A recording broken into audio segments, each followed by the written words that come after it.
Jadi di sini saya akan menjelaskan tentang hasil codingan tugas UAS kemarin. Yang pertama tuh ada bagian import iter tools-nya. Nah, di mana modul iter tools ini digunakan untuk menghasilkan kombinasi nilai kebenaran true dan false dari variabel p, q, dan r. Nah, selanjutnya ini ada bagian print-nya. Nah, header ini tuh untuk menampilkan informasi mengenai program dan identitas dari pembuatnya sendiri. Nah, selanjutnya itu ada fungsi untuk mengevaluasi ekspresi logikanya. Nah, bagian fungsi ini tuh menerima 3 parameter boolean, yaitu P, Q, dan R. Sedangkan untuk ekspresi dari logikanya sendiri, itu untuk bagian luarnya tuh ada not P or not Q and R. Nah, ini tuh negasi dari hasil tersebut. Sedangkan untuk bagian dalamnya yaitu P or not Q and R, ini adalah operasi dari logikanya, yaitu operasi dari OR dan operasi dari AND-nya. Selanjutnya itu ada hasil akhirnya, yaitu OR not P, yaitu menambahkan negasi dari P-nya. Kemudian itu ada dari daftar nilai kebenaran untuk P, Q, dan R-nya. Nah, di daftar ini itu berisi 2 nilai boolean, yaitu true dan false. Kombinasi semua nilai kebenaran akan dihasilkan untuk P, Q, dan R. Selanjutnya itu ada mencetak header tabelnya, di mana header ini mencetak format tabel yang memuat variabel P, Q, dan R serta hasil evaluasi ekspresi logika, yaitu P or not Q and R, implikasi negasi P. Dan kemudian itu ada menghasilkan kombinasi nilai kebenaran untuk P, Q, dan R-nya sendiri. Nah, untuk bagian iter tools product, ini tuh menghasilkan semua kombinasi nilai true dan false untuk 3 variabel, yaitu P, Q, dan R, karena ada 2 kemungkinan nilai untuk setiap variabel dan jumlah kombinasi totalnya.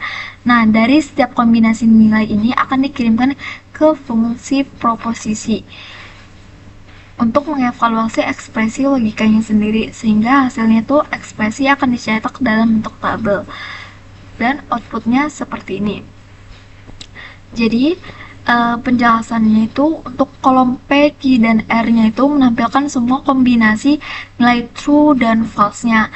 Sedangkan untuk kolom terakhirnya itu menunjukkan hasil evaluasi dari ekspresi logika, yaitu not P or not Q and R or not P untuk setiap kombinasinya sendiri.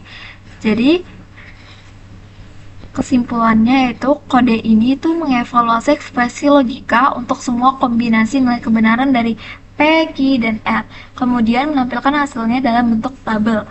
Kombinasi nilai kebenaran sendiri itu akan menggunakan iter tools product, dan evaluasi dilakukan dalam fungsi dari proposisinya.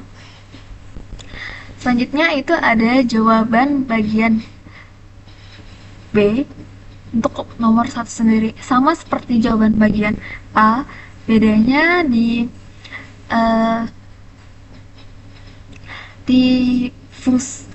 import iter tools-nya. Kalau misalnya di bagian A tadi tuh hanya 3 variabel, sedangkan untuk di bagian B itu menggunakan 5 variabelnya, yaitu ada P, Q, R, S, dan T sendiri.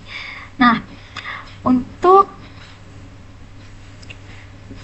fungsinya sendiri itu ini, kalau misalnya OR ini tuh OR-nya sendiri tuh adalah operator logika atau yang biasa disebut dengan atau, sedangkan untuk AND itu sama, dan NOT itu untuk negasinya sendiri. Jadi nilai akhir dari ekspresi logika ini tuh disimpan dalam variabel tabel dan kemudian akan dikembalikan. Selanjutnya itu ada daftar nilai kebenarannya.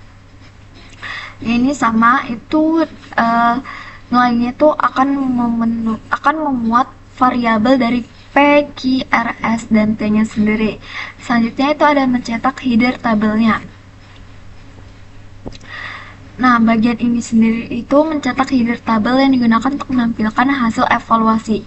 Tabel memuat semua kombinasi nilai dari P, Q, R, S, dan T sendiri, serta hasil ekspresi logikanya yaitu P or Q, and R or not S, and T. Selanjutnya itu ada menghasilkan kombinasi nilai kebenaran untuk P, Q, R, S, dan T-nya sendiri.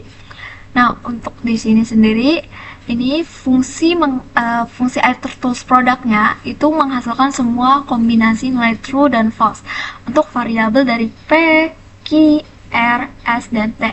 Karena ada 5 variabel dengan 2 kemungkinan nilai dan total kombinasinya sendiri. Nah, setiap kombinasinya sendiri itu diberikan ke fungsi proposisi yang menghitung nilai ekspresi logika, sehingga hasilnya dicetak dalam bentuk tabel dengan format yang telah ditentukan. Dan hasil outputnya seperti ini. Penjelasannya yaitu untuk kolom P, Q, R, S-nya dan T-nya itu menunjukkan kombinasi nilai kebenaran true dan false-nya. Sedangkan untuk kolom terakhir dia itu menunjukkan hasil evaluasi ekspresi logika untuk kombinasi nilai tersebut, yaitu P or Q and R or not S and T. Selanjutnya itu ada jawaban nomor 2, yaitu ada modus ponens, modus tollens, dan silogisme disjungtif. Untuk modus ponensnya sendiri, ini premis satunya kan P implikasi dari negasi Q. Itu jika terjadi jika P terjadi, maka negasi Q itu benar atau tidak Q. Kedua, itu ada premis 3 sama dengan P. Nah, premis bahwa P-nya itu benar, sedangkan untuk kesimpulannya itu ada negasi Q. Yang dimana itu dari P implikasi negasi Q dan P sendiri itu kita dapat menyimpulkan bahwa negasi Q-nya itu not Q. Sedangkan penjelasannya itu ini. Dengan modus ponens sendiri, karena P benar dan P implikasi dari negasi Q, maka not Q itu harus benar. Kedua, itu ada modus tollens. Ini P2-nya R sama dengan R implikasi dari Q. Itu jika R terjadi, maka Q-nya itu benar. Dan P5-nya itu ada negasi Q. Yaitu dari langkah sebelumnya itu kan not Q itu benar. Maka kesimpulannya itu adalah negasi R. Nah, dari R implikasi Q dan negasi Q, maka kita tuh bisa menyimpulkan bahwa kesimpulannya itu adalah negasi R atau not R. Nah, penjelasannya sendiri dengan menggunakan modus tollens, jika R implikasi dari Q dan kita tahu Q itu tidak benar atau negasi Q, maka R juga tidak bisa terjadi atau negasi R-nya sendiri. Selanjutnya itu ada silogisme disjungtifnya. Nah, dimana jika P premis 4-nya itu R atau S, ini disjungsi, sedangkan P6-nya itu ada negasi R-nya. Ini not R. Jadi kesimpulannya itu S. Jadi dari R atau S dan negasi R itu kita bisa menyimpulkan bahwa S-nya itu benar.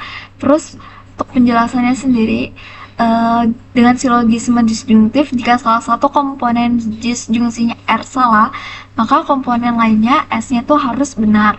Selanjutnya ini ada codingannya. Nah, untuk bagian return kan ada premis 1, premis 2, premis 3, premis 4, dan kesimpulan, konkludasi dan kesimpulan. Nah, untuk premis satunya itu P implikasi dari negasi Q atau not P or not Q. Nah, ini jika P-nya benar maka Q-nya harus salah. Sedangkan kedua itu ada R implikasi dari Q. Jika R-nya benar maka Q-nya harus benar, dan itu biasanya disebut dengan not R or Q. Terus premis 3-nya itu P karena nilainya benar. Keempat itu premis 4 itu ada R or S.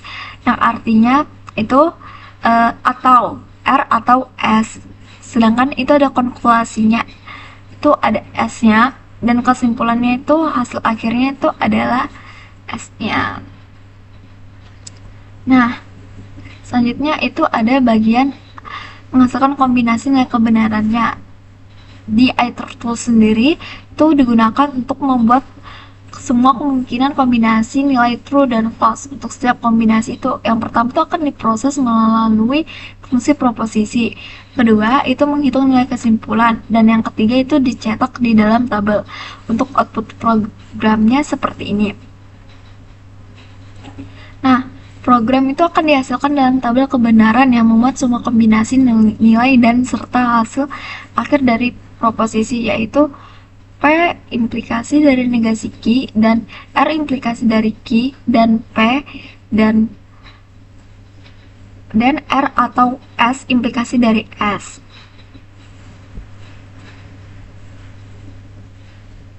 Baik, selanjutnya ini ada nomor 4, yaitu ada NP titik array-nya sendiri. Ini adalah cara mendefinisikan matriks dalam Python menggunakan library NumPy, yaitu matriks A adalah matriks berukuran 3 kali 3, sedangkan matriks B itu berukuran 2 kali 3. Selanjutnya ini ada shapes-nya sendiri. Nah, fungsi ini tuh digunakan untuk mendapatkan ukuran matriks baris dan kolom.